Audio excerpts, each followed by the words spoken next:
In the tradition of Malcolm X, peace be unto you. What if you found out that everything around you on earth, in the whole universe, as much or as far as we know it, is an imitation, an image, as it were, of a higher order of reality? But you also found out or came to understand that as is your image in a mirror is not you, but rather an imperfect reflection of your bodily image. The world, your life here, your relations with all other things, including living things, and indeed the universe, was an imperfect image of a higher order that we have come to call divine.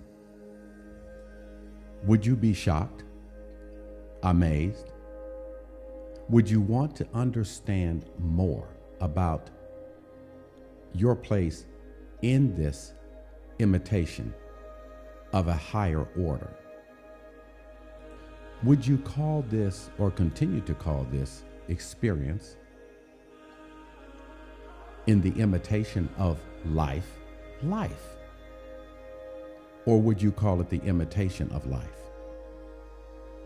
If you conclude that it is an imitation of life, would you want the real life, the life in the higher order of reality? Would you want reality as opposed to an imitation of reality, a mirror image of reality, a representation, but not what it is in reality?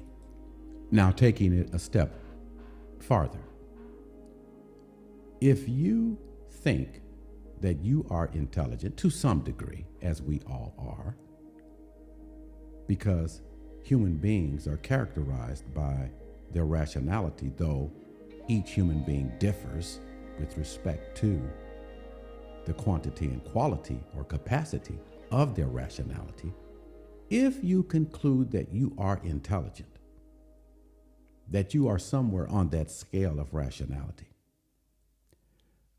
would you consider the possibility that there are higher orders of intelligence that you are not conscious of in the natural order in which you live, the imitation of the higher divine order? I state divine order because we all know that we are in a natural order, a molecular order, an atomic order. We all know that. And so the higher order must be other than natural. It must be divine. Would you ask the question, why hasn't anyone told me this? I mean, if you're an adult, you've been here long enough. You've heard from your churches. You've heard from your masjid. You've heard from your synagogue, or you've heard it just simply discussed on the streets, because there's a lot of popular knowledge that circulates on the street level. Wouldn't you ask, why don't I know this? Why am I shocked?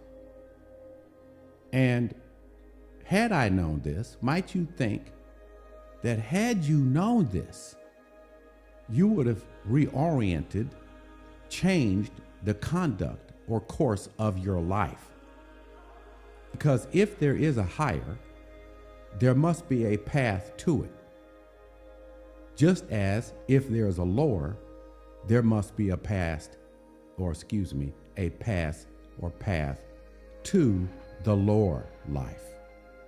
Now, if you conclude there is a path to the lower life, but you have not been taught that there is a path to the higher life, might you ask, well, why is it easy for me to choose the path to the lower life, but more difficult for me to know the path to the higher life? And why has it been made so easy for me to learn the many ways to the lower life and to not have been taught about the way or path to the higher life?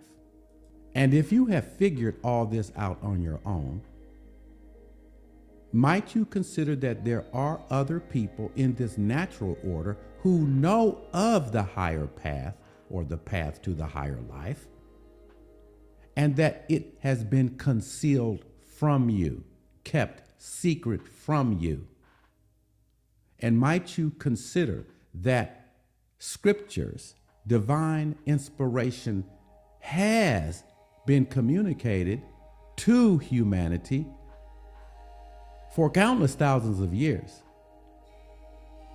so that you would have a map or guidance to the higher path or higher life, which is not an imitation of life, but life in and of itself.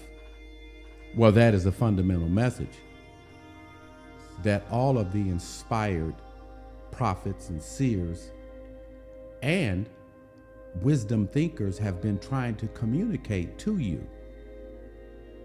If you have not been taught that since childhood, then there's something in your social environment preempting your exposure to that knowledge, so that you can be misled on the many paths to the lower life. Now, one more thing. If you figured this out for yourself, or if finally you've been told of it, might you then conclude that you do have a soul, and that the arguments against the existence of the soul, which have permeated our society, originate primarily in European experimental philosophy? Would you might consider that European modern philosophers are responsible for drawing a curtain on the wisdom that you need to find your path to the higher life, by their continuous denial in many, many nuanced ways of the possibility for the existence of the soul or your soul, and for a higher order of being that this natural order imitates as an image in a mirror. Might you not consider those points? Well, let me conclude this talk. Western philosophy, and I'm not going to just name a list of all the philosophers. You can send me a message and I'll give you some of them. Western theology, and I mean denominational dogma. I mean denominational dogma, which in the United States, of course, has flourished in 1,000 different forms, driven by economic interests, status interests, power interests. Did I say money interests? Are also responsible for this kind of confusion and miseducation of young people who are now walking away. They are walking away from Christianity. They are walking away from Islam in the United States because they're confused, because they have not been taught. They've been preached to, but they have not been taught the path to the higher order of life. They have not been given the vision that has been passed down for over 5,000 years, beginning in ancient Egypt, but continuing all the way down through many of the prophets that you've been taught about, but not taught about the real message that they delivered. And you, for that reason, have been exploited, abused, and many of you have lost your souls. Your souls have become so tarnished that you cannot reflect the light through what is called the soul medium. Your soul is your receiver of divine inspiration on some level at various points in your life. So denominational dogmas or dogma, which proliferate in the United States and which originated in Europe, you don't really see that problem as much in many other parts of the world, though it does exist there too, has led modern thinkers to a general conclusion: there is no higher order, that the natural world, the natural order, is all that there is. And when you die, you're just dead because you don't have a soul. That's the basic orientation of thought in American religion today, which has become just entertainment or actually seriously satanic ritualism. And if you listen closely, you'll see it for yourself. The deep spirituality that once pervaded the African American community, and which was reflected clearly in their great choral songs, has been put to the side for rap, hip hop, or popular rhythms and tunes sung in the churches now.